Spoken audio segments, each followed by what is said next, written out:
الحمد لله. السلام على أشرف الأنبياء والمرسلين. سبحانك لا إله إلا أنت علمتنا وتب علينا إنك أنت التواب الرحيم. وهداية صالحة ولا قوة إلا بالله. لا حول ولا قوة إلا بالله. اللهم أنا منع ونعم الملائكة المقربين وافتح لنا وتكم للناس. رب اشرح لنا صدرنا ولساننا قال الشيخ المصري تعالى نفعنا في الدارين.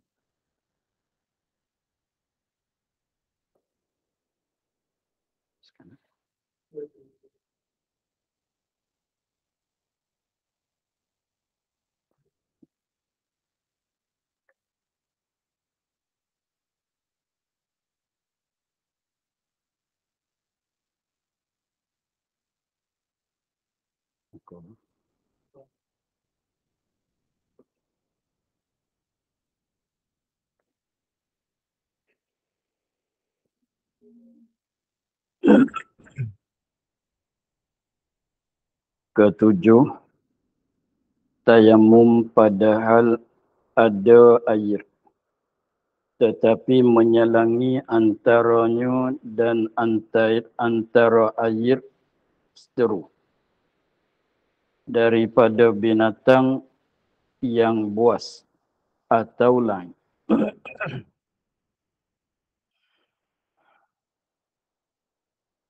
Ketujuh daripada berapa? 12. Ketujuh daripada 12 sebab yang tiada mengulangikan sembahyang pada tayamum. Yang tujuhnya, sebab yang tujuh tu sebab boleh kita tayamum tu, dia katanya tayamum padahal ada air. Air itu ada.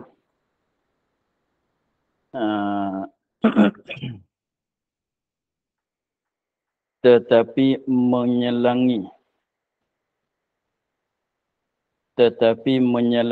antaranya antara seorang dan antara air. Seteru, fa'il bagi menyelangi. Menyelangi oleh seteru.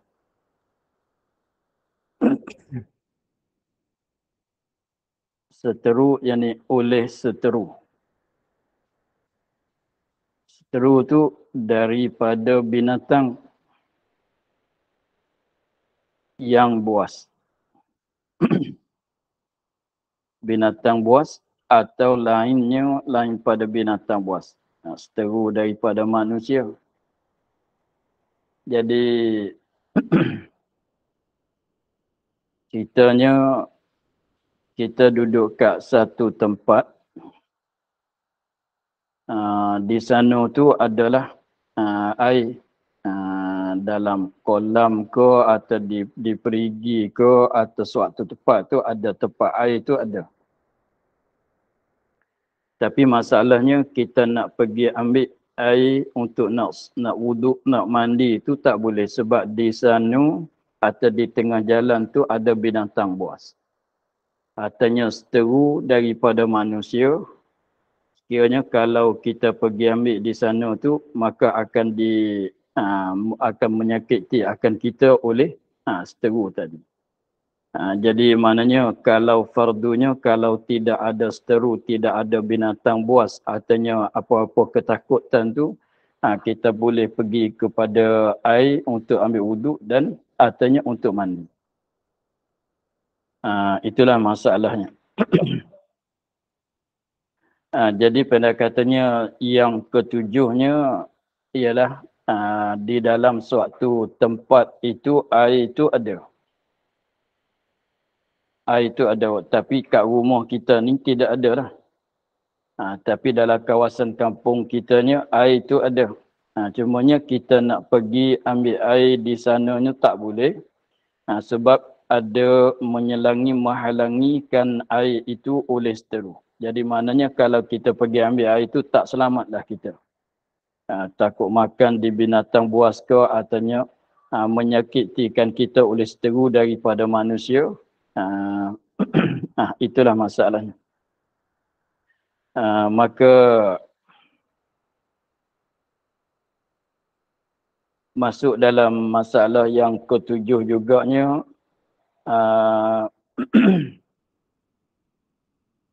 masalah air itu ada tetapi disabil untuk minum saja. Ada sesuatu orang Arab pada zaman dulu, di sekarang pun ada lagi kat kampung tu. Musim-musim kemarau gini dia letak tepayan air kat tepi jalan. Kat tepi jalan tu adalah letak tepayan air kat tepi jalan untuk orang minumkan air dalam tepayan itu. Maka air itu ada air itu yang diletak dalam tepayan tu air yang suci yang mutlak boleh kita nak ambil wuduk. Tetapi haram kita guna untuk ambil wuduk dan haram kita gunakan air itu untuk mandi. Dengan sebabnya air itu disabil untuk minum saja. Maka itu walaupun air ada tetapi ada menghalangi akan gunakan air oleh syarak. Syarak tidak mengizinkan kita gunakan air itu air yang disabil untuk minum saja. Maka ini pun masuk dalam ketujuh juga, kita boleh tayamum dan tidak mengulangikan dengan tayamum itu. Dan sama juga masuk dalam masalah yang ketujuh. Jadi kita katanya kat hujung kampung tu air itu ada. Kat hujung kampung tu air itu ada. Tetapi kalau kita pergi ambil air kat hujung kampung tu tak sempat kita bersama dengan kawan kita. Untuk apabila kita nak musafir kepada mana-mana tempat, lebih-lebih laginya tak selesalah kita kalau nak pergi tu jalan seorang diri tu, boleh jadi kita tak tahu jalan ke masalah, jadi menyebabkan ketinggalan. Maka boleh kita nak tayamum, padahalnya air kat hujung kampung tu kalau nak pergi ambil tu, kalau tak sibuk dengan nak musafir, orang nak tunggu kita, bolehlah. Begitu.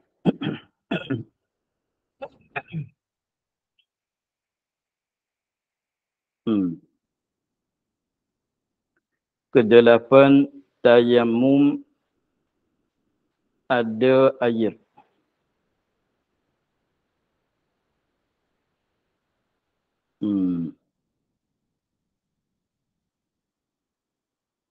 Tayamum serta ada air. Tambah kita. Tayamum serta ada air. Dia tayamum padahal air itu ada. Tetapi tiada dapat mengambilkan dia kan air. Kenapa tak dapat? Sebab ketiadaan barang yang hendak diceboknya air.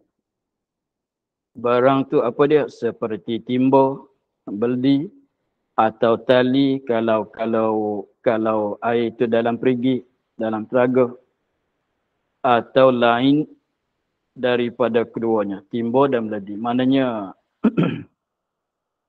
di kampung kita ni air itu ada. Tetapi alat nak dapatkan air itu.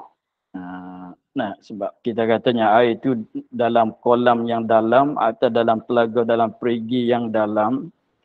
Jadi kita nak dapatkan air, nak ambilkan air itu kena ada alat dia, kena ada timba, kena ada tali dan sebagainya. Maka sekarang tidak ada alatnya. Air itu ada, tapi alat nak mencebokkan, nak tarikkan air naik, nak cebokkan air naik kepada atas ni tidak ada. Maka kita pun tayamum. Tayamum dengan rupa begitu tak diiadahkan sembahyang. Itu maksudnya.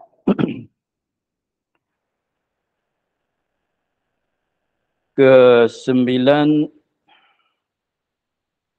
tayamum sebab takut daripada memakai air, kebinasaan bagi dirinya atau anggotanya atau manfaatnya.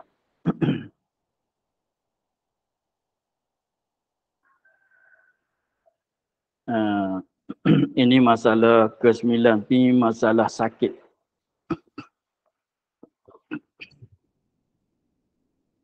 Dia katanya tayamum. Tayamum tu sebab apa? Sebab tayamum ia seorang sebab takut.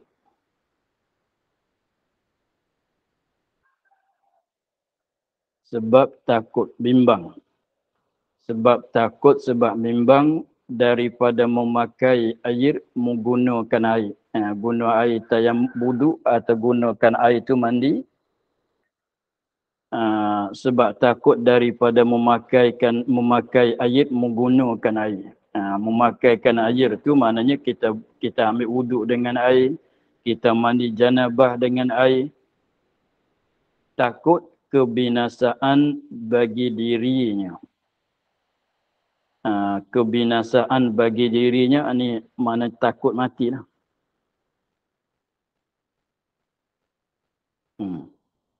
Takut mati, guna air mati. Atau anggota, maknanya kebinasaan anggotanya, anggota seorang. Dia tak boleh guna air kat tangan. Sebab tangan dia tu ada masalah. Kalaulah gunakan air pada wuduk, pada mandi, kena kat tangan, tentu tangan dia tu jadi mati. Tak boleh bergerak. Begitu. Atau manfaatnya, manfaat anggota, kegunaan. Jadi takut hilang, binasa manfaat, kegunaan anggota. Jadi kita katanya kalau kena air kat telinga, telinga tak dengar. Kalau kena air kat tangan, tangan tu tak boleh nak pegang apa benda. Contohnya begitulah. Jadi masalah yang ke-9 tu, masalah kata tak boleh guna air dengan sebab ada sakit. Walaupun bukan luka sekalipun. Tak boleh gunakan air kerana ketakutan mudarat pada nyawa atau pada anggota ataunya pada kegunaan anggota. Maka syarak mengizinkan kita untuk tayamum dan sembahyang dengan tayamum itu tak diulangi. Ke-10, tayamum ia sebab takut lambat sembuh.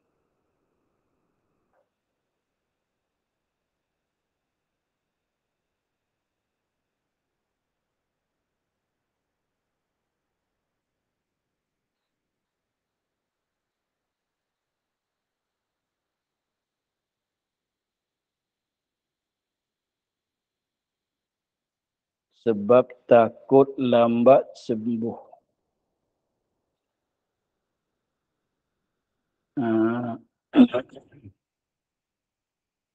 Kitab salah. Artinya lamu masanya. Artinya lamu masanya.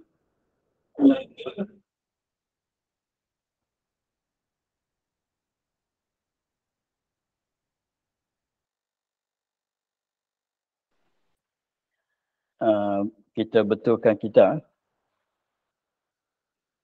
Lambat sembuh artinya lamu masanya. Artinya. Bukan arto yang. Artinya lamu masanya.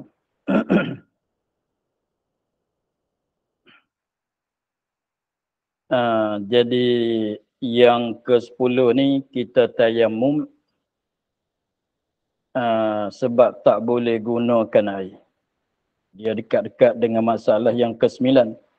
Masalah yang ke-9 tu kita tayamum sebab tak boleh nak gunakan air sebab takut kebinasaan pada nyawa, pada anggota dan pada manfaat anggota. Jadi ke-10 ni tak boleh gunakan air sebab takut lambat sembuh. Lambat sembuh penyakit tu lah. Apa makna lambat sembuh? Artinya lama masanya sembuh. Jadi nak bolehkan sembuh tu pakai masa yang lama. Jadi maknanya gini, adalah seperti kita demam tu. Demam tu kalau kita mandi, kena pakai masa seminggu lagi nak sembuh. Tapi kalau kita pantang daripada mandi, boleh jadi sehari 2 hari dah sembuh daripada demam. Tu rupanya begitu.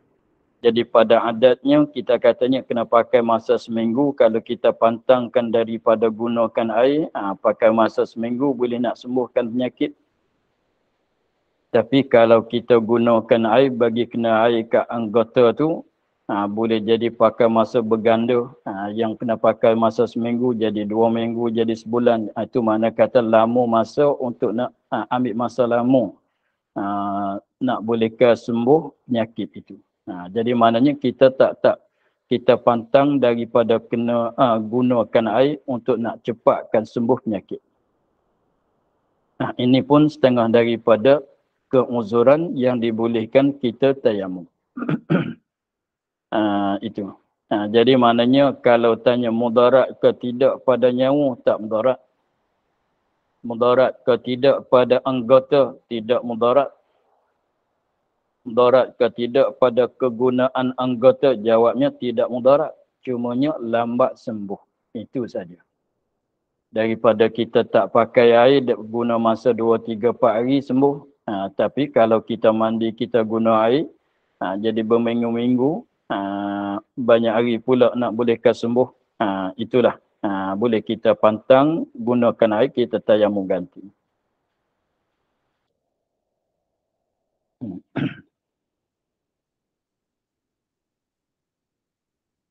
Ke-11, tayamum ia. Tayamum ia sebab takut bertambah sakitnya.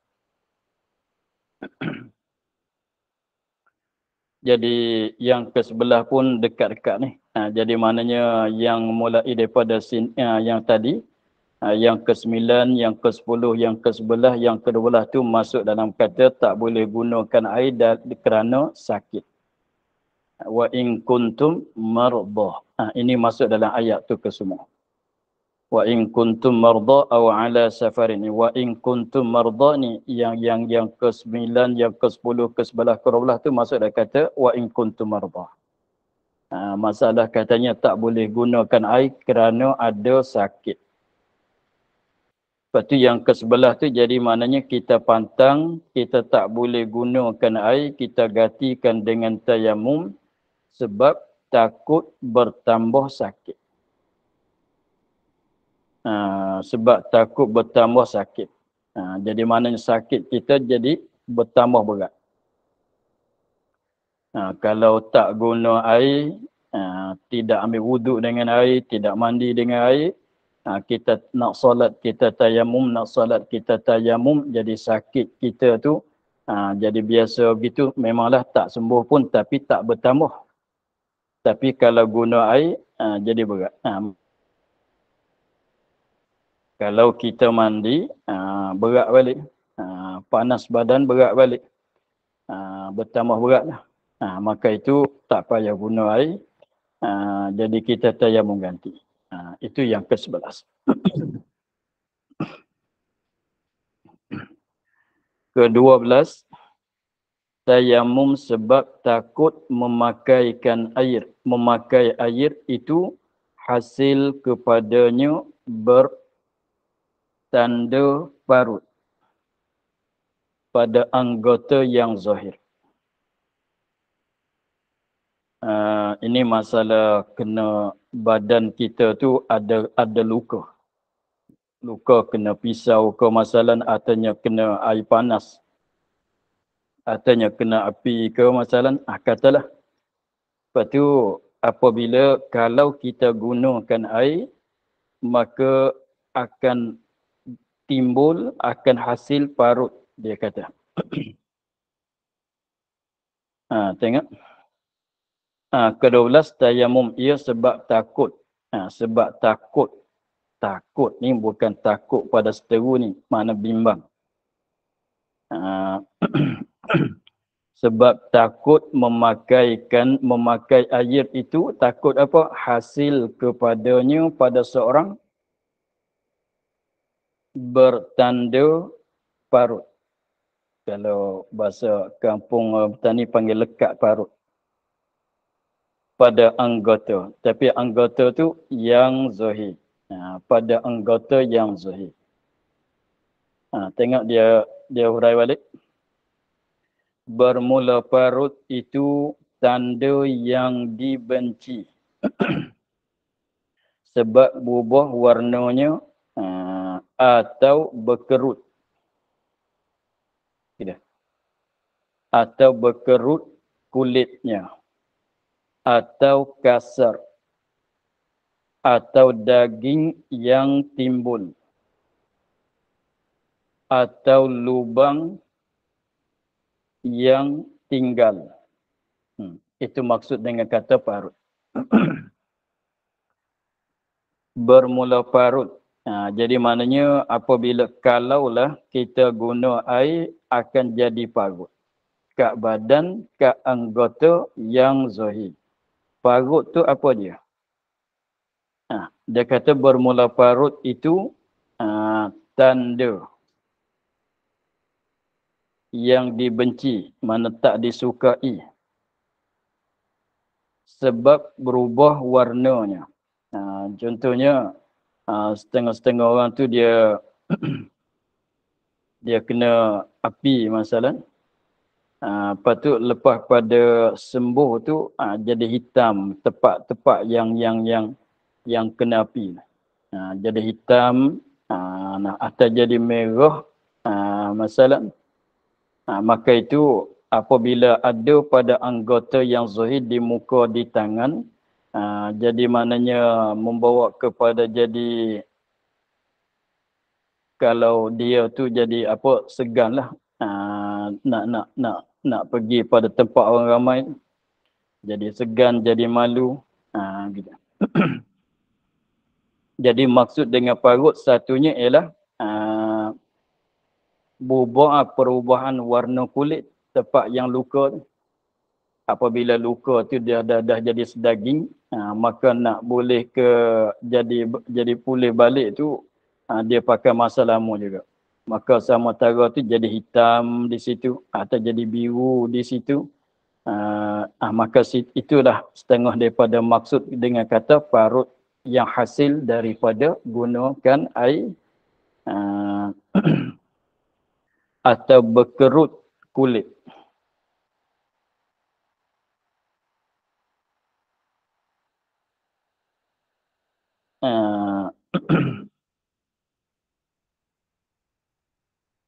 Atau berkerut kulit. Dia kulit ni kita biasanya begini, lepas tu jadi apabila kita buat begini atau jadi tinggi rendah. Gitu.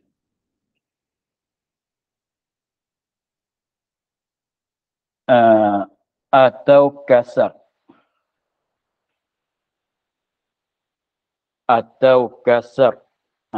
Jadi macam ada butir.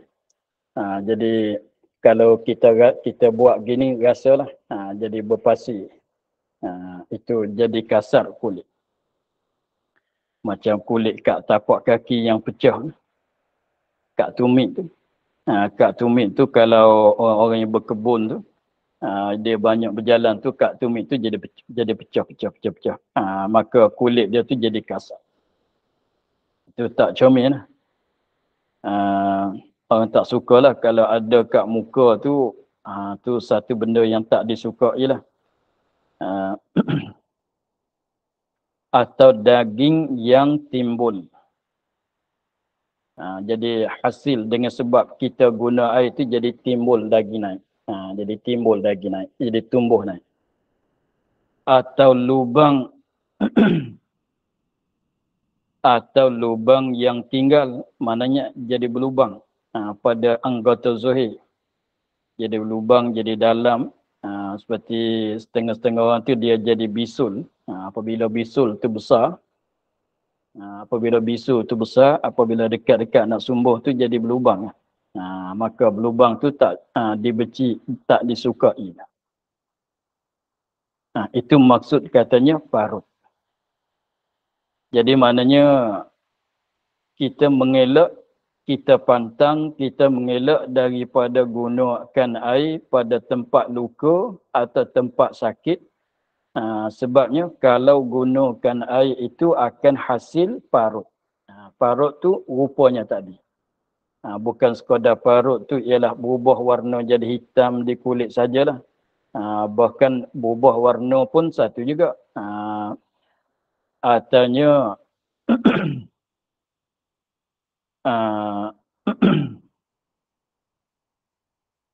artinya jadi apa, kulit tu jadi berkerut. Dia jadi macam kulit orang tua atau jadi kasar, jadi pecah-pecah-pecah-pecahnya begitu. Artinya jadi tumbuh daging naik.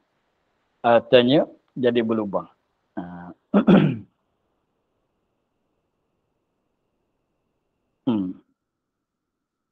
Itu maksud dengan parut.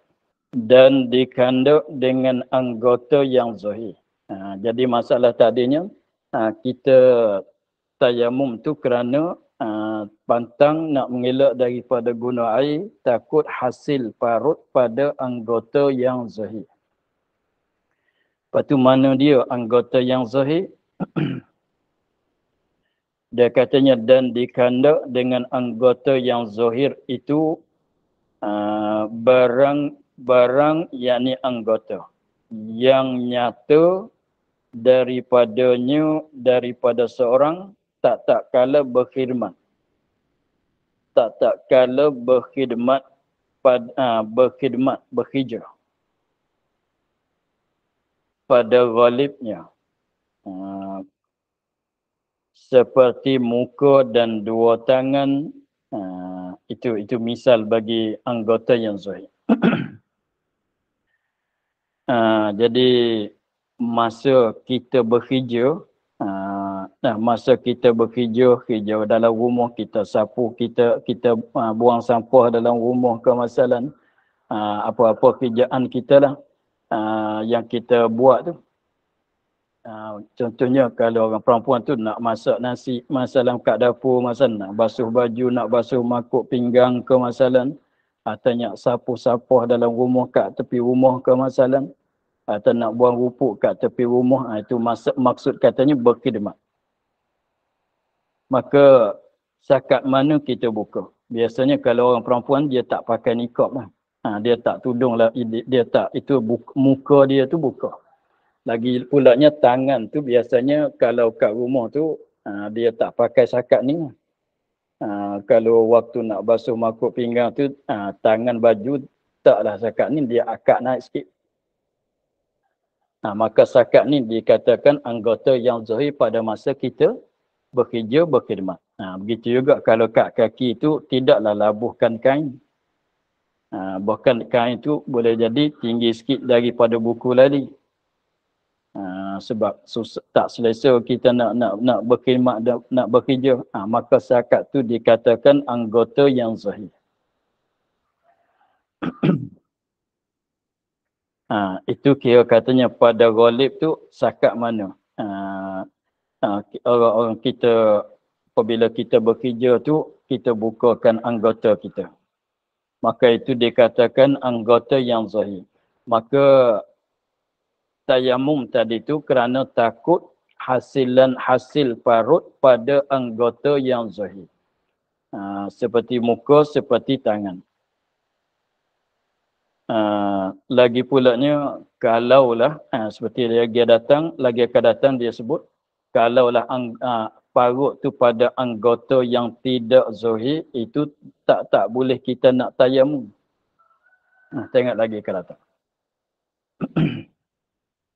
Dan keluar dengan kata yang jahat. Dan keluar dengan kata yang jahat. Mana tadi?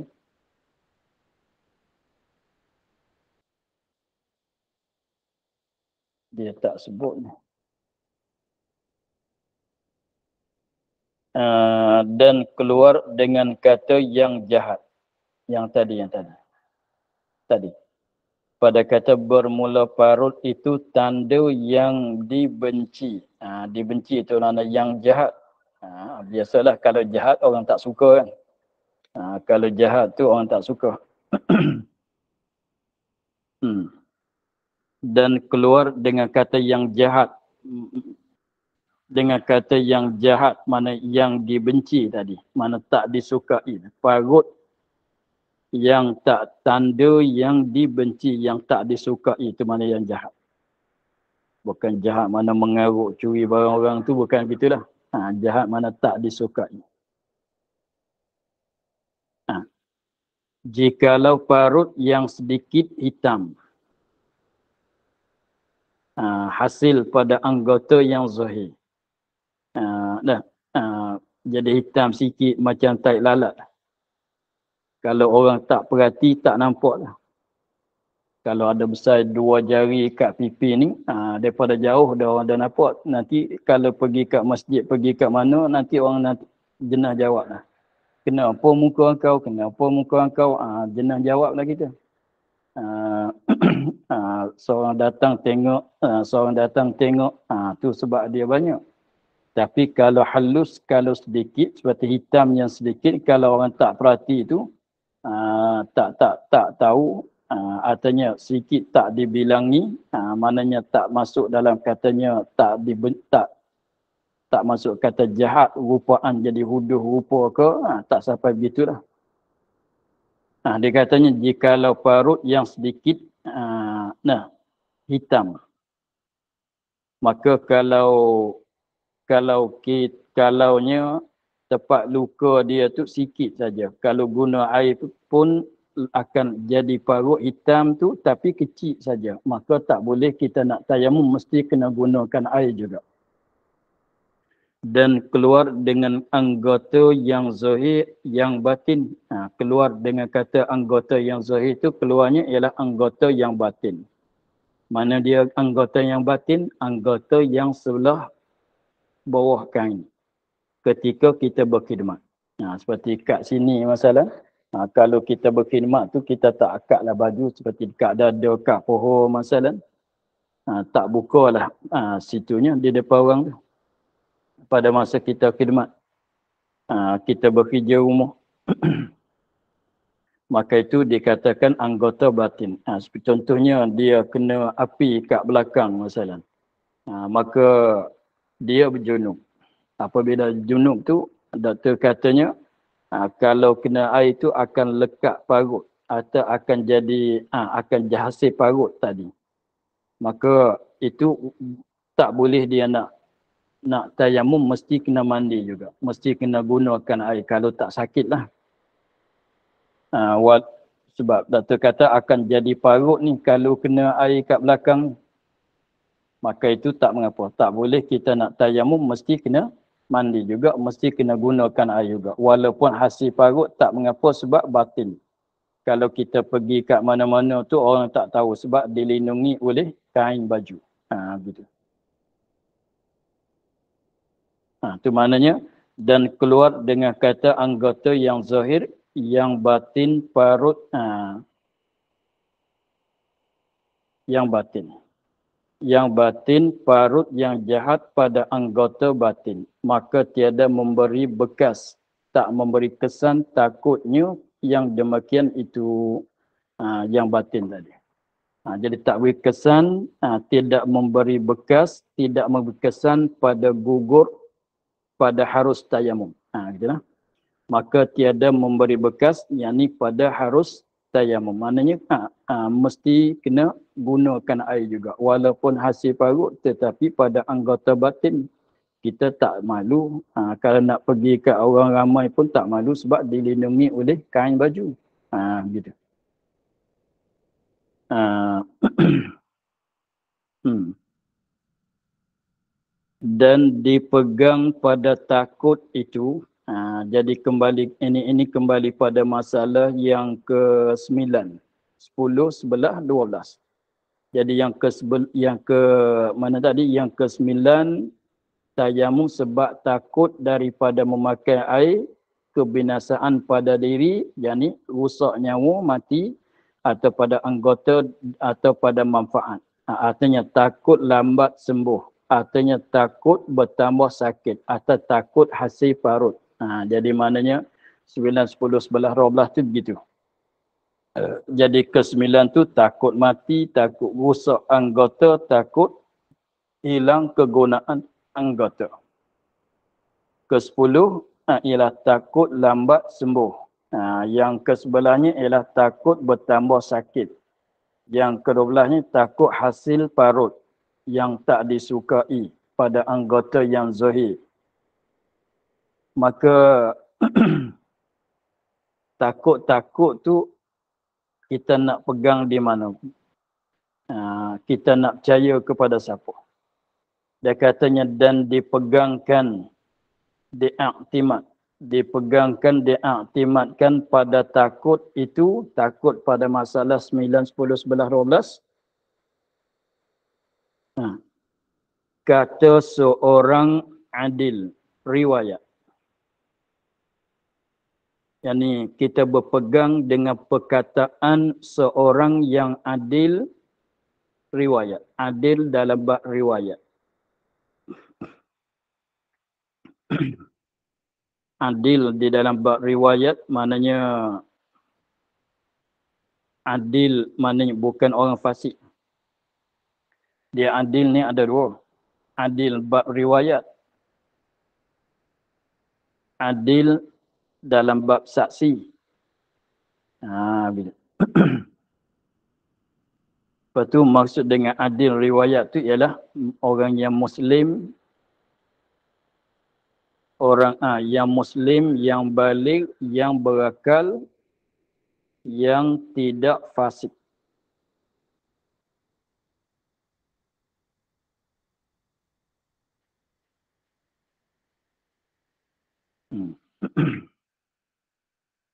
Orang Muslim yang baligh, yang berakal, yang tidak fasik.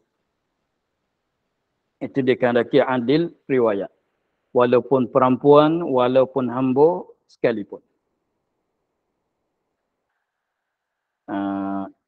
Dia tak sama dengan adil dalam bab saksi. Seperti nak kahwin tu, nak orang yang tidak fasik, lagi pulaknya nak orang lelaki. Perempuan tak boleh jadi saksi dalam saksi kahwin. Ini adil dalam bab riwayat hadis. Apabila kita belajar ilmu hadis, apabila kata rawi ini orang adil, rawi hadis ini orang adil, apa makna dia? Apa makna rawi orang adil? Ialah rawi itu adalah orang Muslim yang baligh, yang berakal, yang tidak fasik. Itu.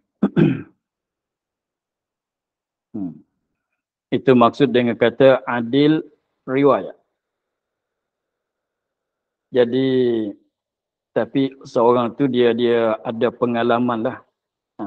Ada pengetahuan, ada pengalaman. Kalau kita sekarang tu doktor lah. Doktor artinya orang yang pengalaman dengan benda ni. Walaupun dia tu lelaki, walaupun dia tu perempuan, asalkan dia tu orang Muslim, orang yang berakal, orang yang baligh, yang tidak fasik, boleh kita berpegang dengan perkataan dia. Seorang pun dah cukup. Seorang dah cukup. Maka sekarang doktor lah.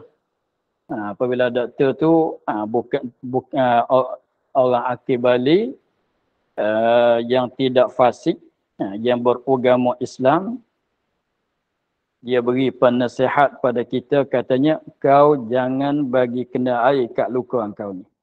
Kalau tidak akan hasil parut begini. Kau kena pantang, kena mengelak daripada gunakan air. Sebab kalau gunakan air jadi lambat sembuh atau bertambah sakit atau membawa kepada rusak anggota atau membawa kepada mati. Maka kita berpegang dengan perkataan dia, kita beramal, kita ikut dia. Dia kata jangan, kita pun tak guna air, kita tayamum ganti. Itu maksudnya.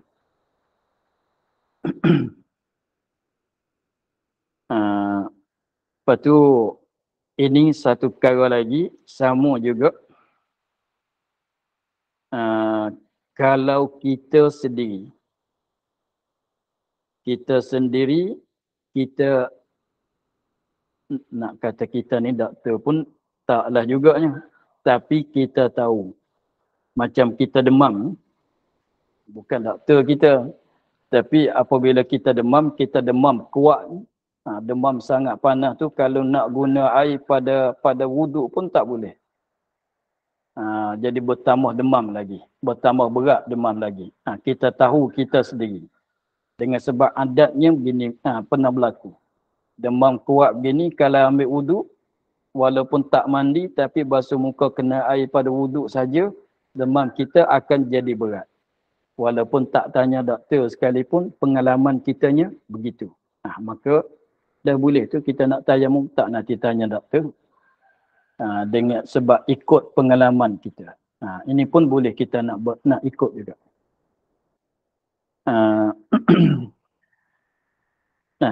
Itu artinya tengok dah banyak kali begitu. Artinya kalau ingat kita masa budak-budak tu, apabila kita demam tu, orang tua kita akan larang jangan mandi lagi. Tu dia ada pengalaman, walaupun ayah kita ni bukan doktor, tapi dia tahu kalau begini tak boleh kena air. Orang tua tu pengalaman dia tu ada. Walaupun begitu sekalipun, boleh kita nak berpegang dengan dia tu. Sebab dah berlaku beberapa kali, dah pengalaman dia dah banyak. Pengalaman dia dah tahu katanya begini, nak tak boleh nak mandi, nak kena air lagi, nanti kena jadi parut, jadi apa. Walaupun bukan tabib, bukan doktor sekalipun, boleh. Artinya kita sendiri ni, kita doktor, kita tahu, maka tak payah tanya orang lah. Tapi kalau kita tak pandai, kita tak tahu, kita tak ada pengalaman, tanya orang lah. Apabila dia larang tu, maka dia tu orang yang adil pada bab riwayat, boleh. Walaupun seorang saja. Lebih-lebih lagi doktor tu yang tidak fasik, yang orang Muslim yang berakal, dia kata jangan guna air, nak bagi nasihat jangan gunakan air, boleh kita ikut. Dan kata kil 2 orang. Sani dia kata seorang yang adil pada bab riwayat saja, tak nanti 2. Seorang pun dah cukup untuk nak berpegang dengan dia. Tapi kata setengah kaul yang dhaif, dia katanya seorang yang adil tu tak memadai untuk nak berpegang. Mesti kena 2 orang ke atas. Kata kil, kata setengah ulama 2 orang.